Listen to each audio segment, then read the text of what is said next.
Good morning बच्चों। हिंदी साहित्य की कालांश में आप सबका स्वागत है। मैं संगीता कंडवाल आज एक नया पाठ शुरू कराऊंगी और पाठ का नाम है अंधों का हाथी।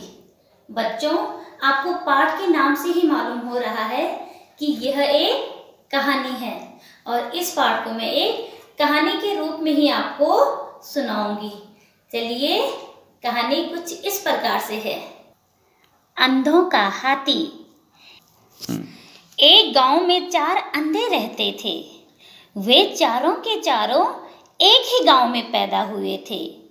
जब वे मिलते तो अपने सुख दुख की बातें करते थे। लोगों की सुनी सुनाई बातों पर भी वो खूब चर्चा करते थे और ऐसी चीज़ों और प्राणियों के बारे में जानने की उनकी इच्छा होती थी जिनके बारे में वो गांव के लोगों से सुनते थे। एक दिन उस गांव में एक बारात आई। उस बारात के साथ एक हाथी भी आया। इससे पहले गांव में हाथी नहीं आया था। अब तो अंधों के मन में हाथी के बारे में और अधिक जानने की इच्छा जाग उठी। गांव के लोग हाथी देखने गए तो अंधे भी वहां पहुंच गए। भीड़ में एक साथ खड़े खड़े शोरगुल सुनते रहे और चारों ने आपस में कुछ कानाफूसी की और भीड़ को हटाते हुए हाथी के पास जा पहुंचे। जब हाथी के पास आ पहुंचे तो एक अंधा बोला, महावत भैया, हम लोग हाथी को टटोल टटोल कर देखना चाहते हैं, देख लें। महावत ने सोचा, ये बेचारे आंखों से तो देख नहीं सकते, इसी तरह इनकी हाथी देखने की इच्छा पूरी हो जाएगी। महावत बोला, देख लो सूरदास। उन चारों अंधों में से एक अंधा बोला, महावत भैया, हाथी को जरा संभाले रखना। इतना कहकर चारों अंधे हाथी को टटोल टटोल कर देखने लगे। पहले अंधे के हाथों में हाथी का पांव आया। उसने टटोल कर बोला, अरे हाथी तो बिल्कुल खंबे जैसा है। दूसरे अंधे ने हाथी का कान टटोला। वह बोला, अरे नहीं, हाथी तो थाली की तरह है, हाथी थाली की तरह। तीसरे का हाथ हाथी के पेट पर गया।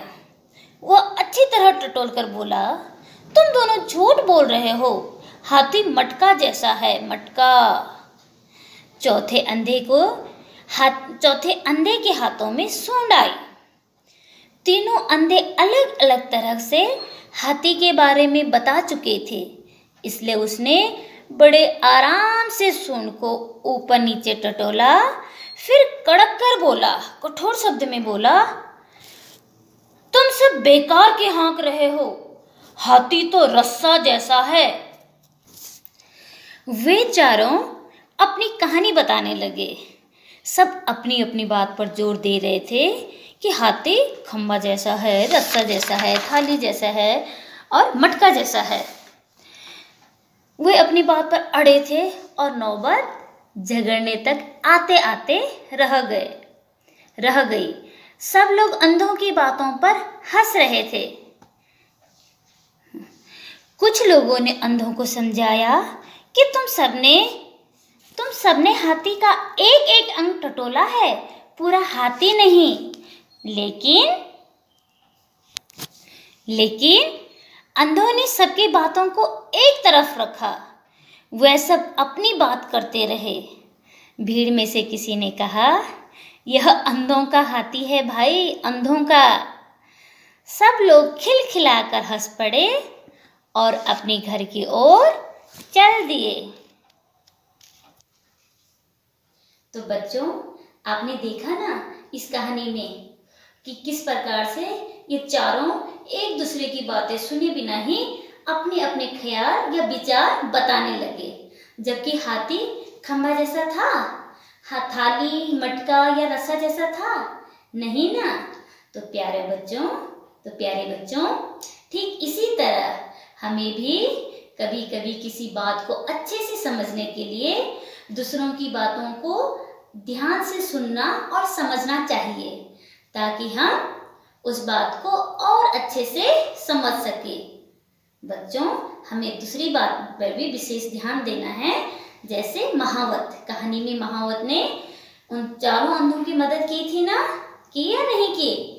ठीक उसी तरह से हमें अगर कहीं दिखाई देते हैं ऐसे लोग, तो हमें हमेशा उनकी मदद करनी चाहिए, न कि कभी उनका मजाक बनाना चाहिए।